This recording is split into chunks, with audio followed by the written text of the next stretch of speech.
పనులు బాగా చేస్తున్నాడు కాబట్టి చంద్రబాబు ఇప్పుడు పనులు చేయాలంటే చంద్రబాబు నాయుడు చంద్రబాబు నాయుడు రావాలి మళ్ళీ పనులు అవ్వాలంటే. ఎట్లా అంటే ఇప్పుడు మనం అంతా ఆర్థిక పరిస్థితుల్లో ఉన్నాం కదా, దాని గురించి పనులు బాగా చేస్తున్నాడు. మనిషికి ఓర్పు ఉంది. ఇవాళ పేద పెగ్గ అనేది కొంత సహాయం చేస్తున్నారు కదా. ఇవాళ ఇలా చేశాడు, ఇవాళ ఇలా అన్నాడు అన్న వాళ్ళని ఎవరిని వెళ్ళలేదు కదా. నేను రోడ్డు మీదే బతికేది. ఇవాళ మనకి రూపాయలు లేని టైంలో బాగా డబ్బులు మంచో చెడో బయట తీసుకొచ్చి మన డెవలప్మెంట్ చేసి అసలు జీతాలు ఇవ్వని పరిస్థితిలో జీతాలు ఇచ్చి మన ఆంధ్రప్రదేశ్ని ముందుకు నడిపిన మనిషి కదా. దానికోసం ఆల్రెడీ డెవలప్మెంట్లో పెట్టాడు కదా. అమరావతి కానీ, పోలవరం కానీ, రైతుల సంక్షేమం కానీ, 1000 రూపాయల పెన్షన్ కానీ, అన్ని రకాలుగా రూపాయి బియ్యం, అన్ని సిమెంట్ రోడ్లు అన్నీ బాగా చేశారు. ఎందుకంటే ఇది మనకి ఈడిపోయిన కాడి నుంచి ఆయన కాబట్టి అభివృద్ధిలోకి తీసుకొచ్చారు. ఇంకో ఎవరైతే ఎవరిలో అవుతుందంటే అనవసరాలు కాబట్టి ఆయన చేయగలుగుతున్నాడు. అదే ఇంకో వాళ్ళు అయితే జాయిన్ చేయగలుగుతారండి. ఇదివరకు ఆయన కిరణ్ కుమార్ రెడ్డిను ఆయన పేరు కోమటేనా ముఖ్యమంత్రి చేశారు కదా, రోషయ్య గారు. వాళ్ళు చేసినట్టే ఉంటుంది. ఎవరు వస్తే మరి అట్టాగా పడుతుంది కదా. మాకు మట్టికి ఈయన ఉంటేనే బాగుంది. ఆయన వస్తే ఇప్పుడు అన్నీ ఉన్నాయన్నీ ఇప్పుడు చేసినవి అన్నీ పోలవరం కానీ, అదే ఇప్పుడు రాజధాని కానీ, ఇవన్నీ ప్రతి అభివృద్ధిలోకి లైన్లు అవుతాయి అని ఏమక్కడ వస్తాయి. తర్వాత ఎవడు వచ్చినా ఎవడన్నా రాహు ఇంకోసారి ఆయనే వస్తే బాగుంటుందని. బాబువా ఎప్పుడునో చూస్తున్నాం. అన్నగారు రామారావు తర్వాత బాబు గారు చూస్తున్నాం. దాన్ని బట్టి ఎవరు వచ్చినాడో మంచిదే జరుగుతుంది. ప్రాజెక్టులు కానీ, మంచులు కానీ, చెడు కానీ చంద్రబాబు నాయుడు మన ఆంధ్రాలో, మన ఇండియాలో 4 ఆయనో 3 ఆయనో ప్రపంచ మేధావి.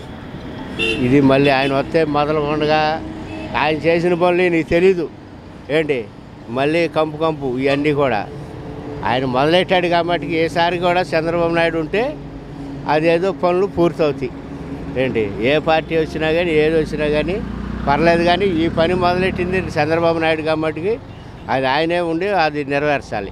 ఈరోజు జరిగే సంక్షేమ కార్యక్రమాలన్నీ ఒక చంద్రబాబు నాయుడు తప్పితే వేరే వాళ్ళు ఎవరూ నెరవేర్చలేరు. ఈ సంక్షేమ కార్యక్రమాలు అమలు చేయాలన్నా, ఇంకా కొత్తవి తేవాలన్నా కూడా ఎవరు కూడా ఇటువంటి 16,000 కోట్ల లోటు బడ్జెట్తో ఉన్న ఈ రాష్ట్రాన్ని అధోగతి పాలు, రోడ్డు పాలు అవ్వకుండా కాపాడింది ఒక చంద్రబాబు నాయుడే. మళ్ళీ ఈ అభివృద్ధి కానీ, ఈ సంక్షేమ పథకాలు కానీ ఈ అమలు జరగాలంటే చంద్రబాబు రాకపోతే రాష్ట్రం అధోగతి పాలైపోతుంది. ఇది ప్రతి ఒక్కరి మాట. కానీ జనాలు వేరు ఆవేశాలతో ఏదేదో చేసేస్తారు, ఇంకా ఇంతకన్నా ఇంకేదో చేసేస్తారు. ఇదే మన ఇప్పుడు ప్రజలు ఆలోచన ఎట్లా ఉందంటే, మన ఏమంటారు, పైన మబ్బుల్లో ఇదేంటి ముంతను చూసి ఇది చేతిలో ముంతను వలకపోసుకున్నట్టుగా తయారయ్యే సందనంగా ఉంది. కాబట్టి ఇది జనాలందరూ ఆలోచించుకోవాల్సిన విషయంగా నేను చెబుతున్నాను. ఎందుకంటే ఇప్పుడు విభజిత ఆంధ్రప్రదేశ్లో నారా చంద్రబాబు నాయుడు గారు తప్ప చేసేది అంత ఎక్స్పీరియన్స్ కానీ ఎవరు లేదండి. అభివృద్ధి జరగాలంటే చంద్రబాబు రావాలి. ఆయన ప్రభుత్వం బాగుంది కాబట్టి అభివృద్ధి పదంలో ముందుకెళ్ళాలంటే చంద్రబాబు గారు రావాలి. చంద్రబాబు నాయుడు గారు అయితే ఇప్పుడు అమరావతి చేస్తున్నారు కదా, ఇప్పుడు ఆయన అయితేనే బాగా చేయగలరు. ఇప్పుడు ప్రజెంట్ ఇంకెవరు వచ్చినా వాళ్ళ కొట్లాటకి వాళ్ళకి సరిపోద్ది కానీ ఇది చేయలేరు. ఇది పోలవరం కానీ పూర్తి చేయాలన్నా చంద్రబాబు నాయుడు గారు ఉంటేనే పూర్తి చేస్తారు. వీళ్ళు వస్తే ఎంతసేపు వీళ్ళు పార్టీ కుమ్ములాట్లో వాళ్ళతోనే సరిపోతుంది. ఈయన అంత అనుభవం వాళ్ళకి లేదు. ఈయన వస్తేనే మళ్ళీ ఇవన్నీ సమకూరతాయి, ఇవన్నీ ముందుకెళ్తాయి. అదే నా విజ్ఞప్తి. మా అభిప్రాయం అయితే సీఎం చంద్రబాబు గారు వస్తే ఇప్పటి వరకు అభివృద్ధి కార్యక్రమాలు చేశాడు కాబట్టి దాన్ని కూడా నెరవేరుస్తాడని మా ఆశ.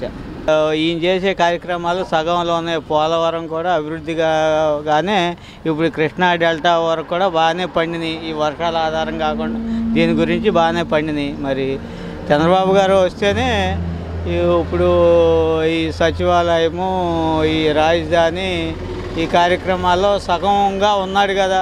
అది ఆయన గారు వస్తే అది కూడా నెరవేరుస్తాడని. ఈ డ్వాక్రా మహిళలకి రైతు రుణమాఫీ అనేది మరి ఇంకొక 2 దఫాలు వేసాడు, 3 దఫాలు వేయాలి. మరి మిగతాది కూడా అలా ఉంది. మరి అది కూడా రుణమాఫీ కూడా చేసి జనంలో తృప్తి ఉంటుంది. రైతులు అనుకున్నది సాధించినోడు అవుతాడు. ఆయన ఇప్పుడు జనరల్గా ఇవ్వాలి లేకపోయినా రేపు భవిష్యత్తులో పిల్లలకు కానీ మన పిల్లలు కాబట్టి బయట వాళ్ళకి ఇవి ఉంటాయి, మంచి సౌకర్యాలు ఉన్నాయి. ఆయన వస్తే పెద్ద ఆయన జాగ్రత్త చేస్తాడు అనుకుంటున్నాను. ఈ ట్రిప్కి మాత్రం బాబు తప్పదు. అన్నీ ఆయన ఇదిగా చేస్తున్నారు కదా, అవినీతి లేకుండా బాగానే చేస్తున్నారు. అందుకని ఈ వీడియో గనుక మీకు నచ్చినట్లయితే లైక్ చేయండి, షేర్ చేయండి. మరిన్ని వీడియోస్ కోసం మా ఛానల్ను సబ్స్క్రైబ్ చేయండి.